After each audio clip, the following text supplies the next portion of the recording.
دنیا میں کچھ معاملات ایسے ہوتے ہیں جو ایک بار ہاتھ سے نکل جائیں تو پھر پوری دولت بھی انہیں واپس نہیں لا سکتی۔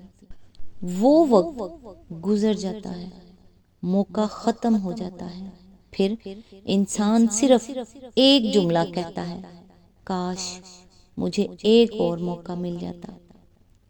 قیامت بھی ایک ایسا ہی دن ہے جہاں نہ دوستی کام آئے گی، نہ سفارش، نہ مال، نہ دنیا کی طاقت۔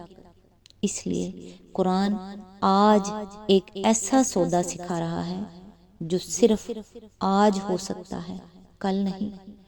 السلام علیکم۔ آج انشاءاللہ سورہ البقرہ کی آیت نمبر 253 سے سٹارٹ کریں گے۔ اس کا ترجمہ اور تفسیر تفہیم القرآن سے بیان کروں گی جو اہل سنت جماعت کے لیے ہے۔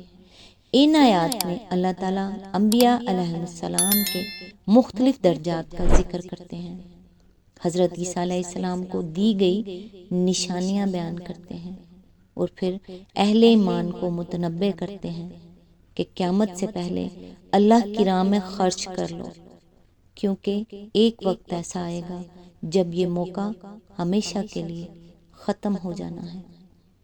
تو آئیے سٹارٹ کرتے ہیں۔ اعوذ باللہ من الشیطان الرجیم، بسم اللہ الرحمن الرحیم۔ یہ رسول جو ہماری طرف سے انسانوں کی ہدایت پر مامور ہوئے، ہم نے ان کو ایک دوسرے سے بڑھ چڑھ کر مرتبے عطا کیے۔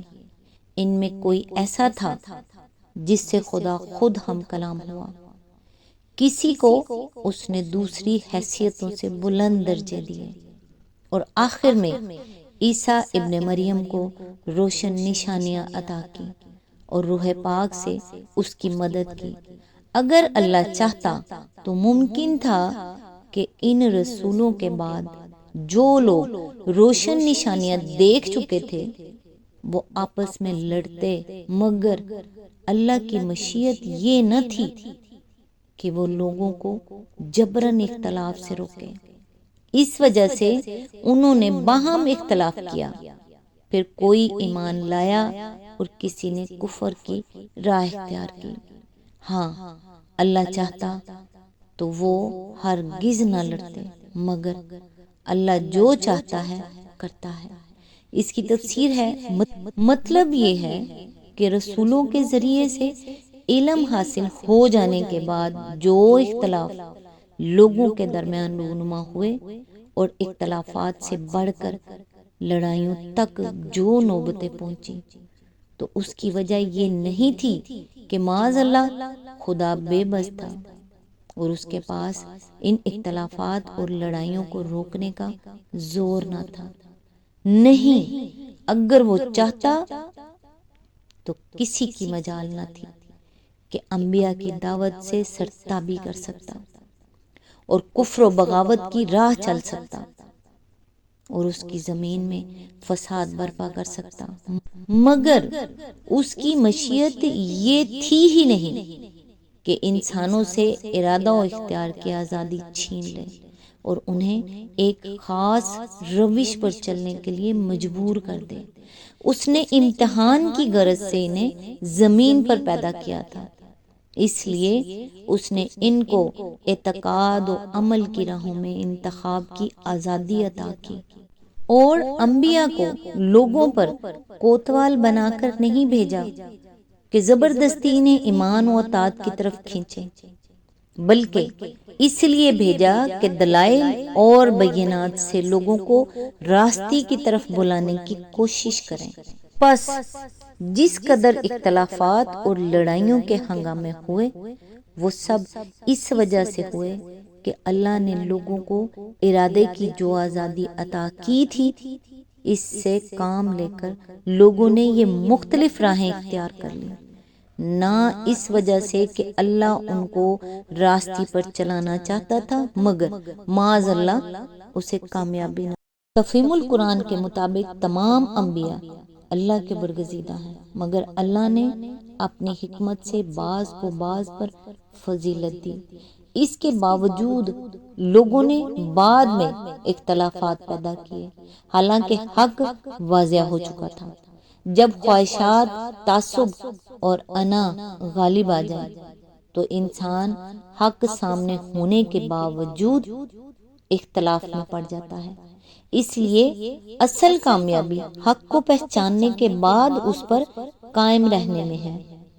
آیت نمبر 254، اے لوگو جو ایمان لائے ہو، جو کچھ مال متاع ہم نے تم کو بخشا ہے اس میں سے خرچ کرو، قبل اس کے کہ وہ دن آئے جس میں نہ خرید و فروخت ہوگی، نہ دوستی کام آئے گی اور نہ سفارش چلے گی، اور ظالم اصل میں وہی ہیں جو کفر کی روش اختیار کرتے ہیں۔ اس کی تفسیر ہے، مراد راہ خدا میں خرچ کرنا ہے۔ ارشاد یہ ہو رہا ہے کہ جن لوگوں نے ایمان کی راہ اختیار کی ہے انہیں اس مقصد کے لیے جس پر وہ ایمان لائے ہیں مالی قربانیاں برداشت کرنی چاہیے۔ اسی آیت کے ضمن میں آگے فرمایا، یہاں کفر کی روش اختیار کرنے والوں سے مراد یا تو وہ لوگ ہیں جو خدا کے حکم کی اطاعت سے انکار کریں اور اپنے مال کو اس کی خوشنودی سے عزیز تر رکھیں، یا وہ لوگ جو اس دن پر اعتقاد نہ رکھتے ہوں جس کے آنے کا خوف دلایا گیا ہے، یا پھر وہ لوگ جو اس خیال خام میں مبتلا ہوں کہ آخرت میں انہیں کسی نہ کسی طرح نجات خرید لینے کا اور دوستی و سفارش سے کام نکال لے جانے کا موقع حاصل ہو ہی جائے گا۔ پروردگار عالم کا ایمان والوں کو حکم ہے کہ اس دن کے آنے سے پہلے جس میں نہ خرید و فروخت ہوگی، نہ دوستی فائدہ دے گی، نہ ہی کوئی ماں باپ کسی کے کام آئے گا، نہ کوئی سفارش، نہ کوئی پیر، نہ کوئی مرشد، صرف اللہ کی راہ میں خرچ کرو۔ تفہیم القرآن واضح کرتی ہے کہ دنیا عمل کی جگہ ہے، آخرت صرف حساب کی۔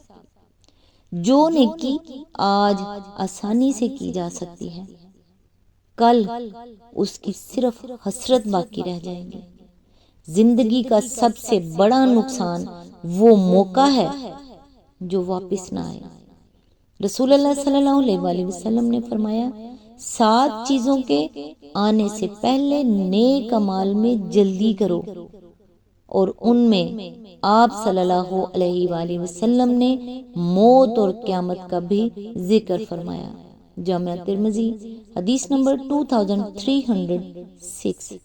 ہر انسان کے پاس ایک ایسا دن ضرور آتا ہے جب وہ چاہتا ہے کہ کاش ایک موقع اور مل جائے، مگر اللہ نے وہ موقع آج دیا ہے، کل نہیں۔ یہی قرآن کا پیغام ہے۔ آج تک کے لیے بس اتنا ہی۔ نیکسٹ انشاءاللہ آیت نمبر 255 سے سٹارٹ کریں گے۔ تب تک کے لیے دعاؤں میں یاد رکھیے گا۔ اللہ حافظ۔